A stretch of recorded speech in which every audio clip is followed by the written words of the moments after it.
Hi, in this video we're going to work our way through determining the effective magnetic moment for the tris phenanthrene iron 3 perchlorate complex, and determine from that the number of electrons, and then think about what is the electron filling going to look at, and whether we can then make a determination as to if phenanthrene is a strong field or a weak field ligand.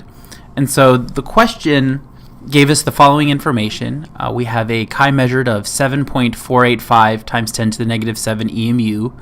We have a temperature of 305 Kelvin. The mass of the sample that we used was 340 milligrams. And so within this problem, the next step that we would need to take is to determine the molecular weight of the complex, which is 894.834 grams per mole. And so that involves all three phenanthrene rings, the iron, as well as the three perchlorate counterions. And so by utilizing the molecular weight and the mass, we were able to get a mole amount of 3.8 times 10 to the negative 4 moles.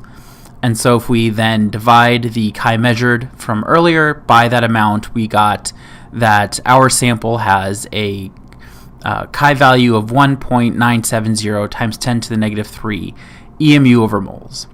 And so from that step right there, we can then now transition to determining the diamagnetic correction for this complex. And so with this complex right here, we have three different components. We have our iron 3+, we have three phenanthrene rings, and so the phenanthrene rings are very common in inorganic chemistry, and so those diamagnetic corrections are already known.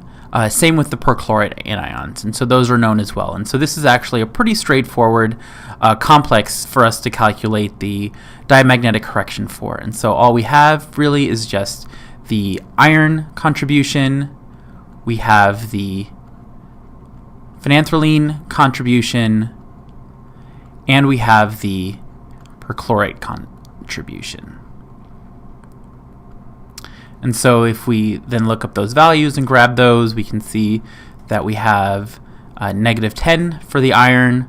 We're going to have 3 times negative 128 for the phenanthrene, and we will have 3 times negative 32 for the perchlorates. And all of these are to the 10 to the negative 6 EMU over moles.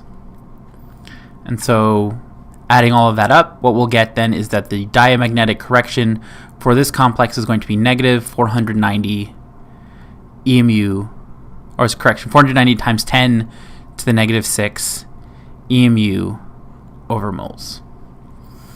And so now that we have that diamagnetic correction, we can now determine what the paramagnetic magnetic moment is of the species. And so to do that, we'll just simply subtract the from the chi measured, the diamagnetic correction. And so in this case, what we'll have is 1.970 minus negative 0.490 times 10 to the negative 6 EMU over moles. And so that will then give us a value of 2.46 times 10 to the negative 3 EMU over moles. And so this is our chi para. And so now that we have our chi para, we can plug that into our equation for mu effective. And so that equation is just simply 8 times chi para times the temperature. All of that's going to be under square root. And so plugging that in, what we'll then get is a value of 2.45 Bohr magnetons.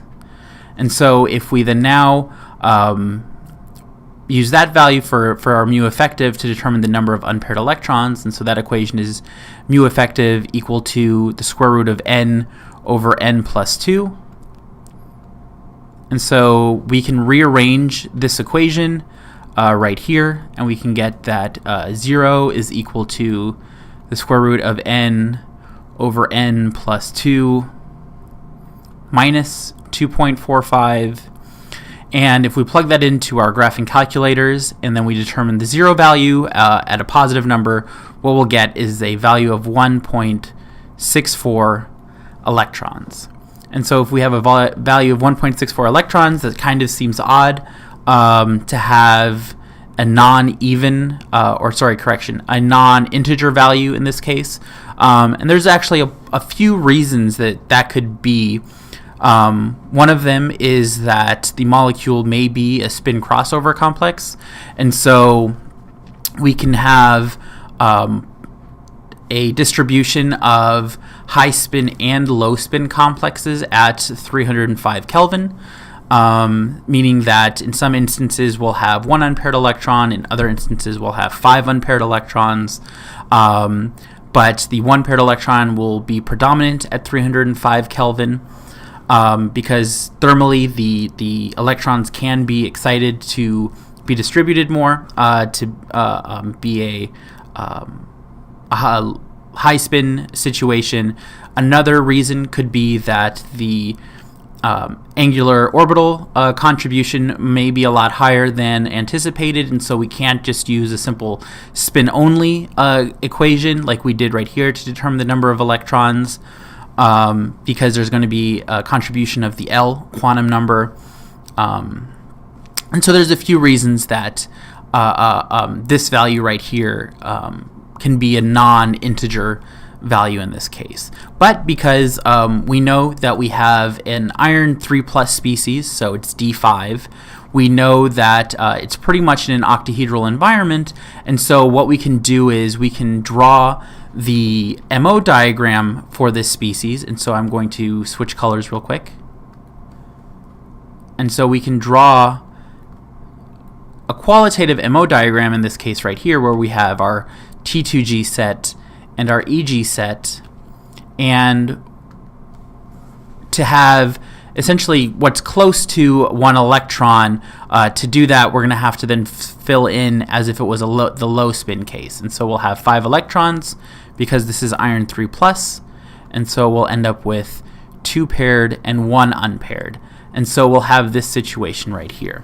Now if it was the high spin case, so the case where we'll have 5 unpaired electrons, the way that it would then look in this case is that we have 1, 2, 3, 4, 5. And so this would be the high spin case.